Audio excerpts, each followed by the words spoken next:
चलिए आज हम लोग 10 क्लास के सभी फार्मूले लिख लेते हैं जो आपको मैथ बनाने में बहुत मदद करेंगे। चलिए देखते हैं। द्विघात बहुपद का व्यापक रूप क्या होता है। पहले x square plus b x plus c, मूलों का योग अल्फा प्लस बीटा, और उसमें क्या होता है माइनस बी बटा ए। उसी तरह से मूलों का गुणनफल अल्फा इंटू बीटा बटा सी बटा ए। यह हो गया आपका द्विघात। द्विघात बहुपद में शून्यों की संख्या कितनी होती है? 2 होती है। इस बात को भी याद रखिएगा। अगला देखते हैं। त्रिघात बहुपद का व्यापक रूप क्या होता है? X cube plus b x square plus c x plus d. त्रिघात बहुपद में 3 शून्यांक होते हैं। एक होता है अल्फा बीटा गामा। अब आते हैं सूत्र पर। Alpha plus beta plus gamma, मूलों का योग माइनस बी बटा ए। दो शून्यांकों को गुणन करने पर योग alpha beta plus beta gamma plus gamma alpha. सूत्र होता है सी बटा ए। तीसरा होता है alpha beta into gamma minus D बटा ए। उसी प्रकार अगला देखते हैं। चलिए ये आ गया। ये A1 बटा A2 बराबर B1 बटा B2 बराबर C1 और C2। इसको हम लोग अनगिनत हल कहते हैं। अनगिनत हल का सूत्र क्या होता है? A1 बटा A2 बराबर B1 बटा B2 बराबर C1 और C2। इसको संपाती भी कहा जाता है और यह संगत होता है। इस बात को भी याद रखेंगे। और इसके अनेक हल होते हैं, इसको बोलते हैं अनेक हल। अगला देखते हैं। देखिएगा, इसको बोला जाता है समानांतर। समानांतर का मतलब हो गया A1 बटा A2 बराबर B1 बटा B2 not is equal to C1 बटा C2। यहाँ छप गया हल्का सा। A1 बटा A2 बराबर B1 बटा, इसको बोलते हैं समानांतर।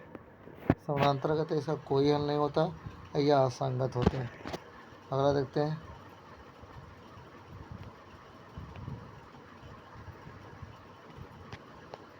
देखिएगा, A1 बटा A2 not equal to B1 बटा B2, इसको प्रतिच्छेदी कहा जाता है, अविरोधी कहा जाता है, अद्वितीय हल कहा जाता है, एक हल कहते हैं।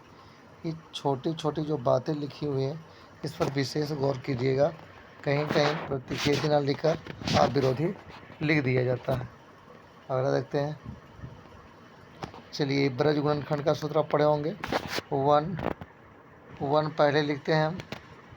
1 एक्स 1 लिखा गया है, x y, a b b c c a c 1 2 2 1 1 2 2 1। यह ब्रज गुणनखंड का सूत्र होता है। आइए यहाँ पर द्विघात समीकरण के व्यापक रूप। तो इसका द्विघात समीकरण और द्विघात बहुपद में हल्का सा अंतर है। द्विघात बहुपद में क्या होता है? A x square plus b x plus c होता है। द्विघात बहुपद रहेगा तब, अगर बराबर में 0 रहेगा तो वह द्विघात समीकरण होता है। विवेचक का सूत्र होता है बी स्क्वायर माइनस 4AC, जिसे डी से सूचित किया जाता है। यह विवेचक है। अब देखिए, अगर बी स्क्वायर माइनस 4AC बराबर 0 हो तो मूल वास्तविक और समान होते हैं। अगर जी का मान डी का मान अगर माइनस रहे प्लस है लेकिन 0 ना रहे तो मूल असमान होते हैं। लेकिन अगर डी का मान माइनस रहेगा तो मूलों का कोई अस्तित्व नहीं होता है। इस बात का ध्यान देंगे। अगला देखते हैं। देखिए, यहाँ पर द्विघात का सूत्र होता है, आप लोग पढ़े होंगे, minus b plus minus root under b square minus 4AC और 2A। इसी चीज़ को 2 बार लिखा गया है, एक बार माइनस के लिए एक बार प्लस के लिए, लेकिन आप यहाँ प्लस माइनस दोनों लिख सकते हैं। अगला देखते हैं। चलिए, यह AP में आ गया। आपको पता होगा AN बराबर क्या होता है?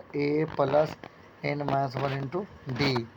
AN का मतलब हो गया अंतिम पद, SN का मतलब योग, एस एन बराबर एन बटा two into two a plus n minus one into D.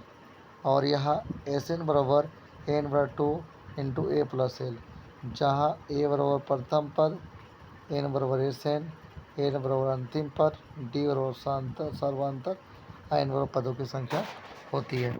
इसी की सहायता से आपका पूरा एपी बनता है। अगला क्वेश्चन देखते हैं, अगला सूत्र। चलिए, याद आ गया निर्देशांक ज्यामिति। निर्देशांक ज्यामिति में यह होता है एक्स, यह होता है एक्स डैश, यह होता है वाई, यह होता है वाई डैश।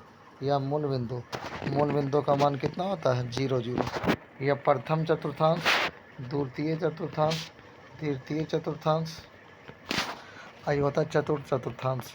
तो प्रथम चतुर्थांश में दोनों प्लस होते हैं, द्वितीय चतुर्थांश में माइनस प्लस, तृतीय चतुर्थांश में माइनस माइनस, चतुर्थ चतुर्थांश में प्लस माइनस होता है। मतलब कहने का मतलब है, इसमें पहले चतुर्थांश का मान यह है, यह द्वितीय चतुर्थांश, ये तृतीय हो गया चतुर्थ। इसमें आप सब जानते होंगे, एक्स को हम लोग भुज कहते हैं, वाई को कोटि कहा जाता है। अगला देखते हैं, यहाँ देखिएगा मध्य बिंदु का निर्देशांक x1 प्लस x2 बटा 2, y1 प्लस y बटा 2।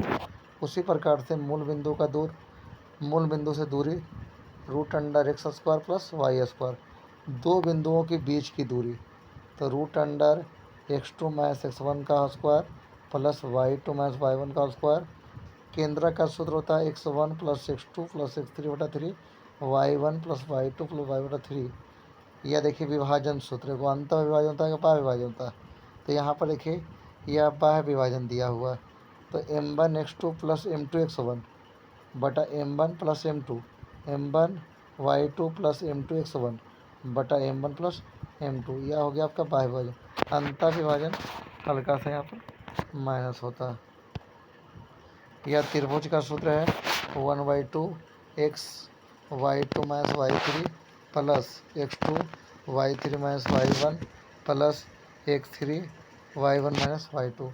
इसको ध्यान से, असंरेखीय होने पर त्रिभुज का क्षेत्रफल 0 होता है।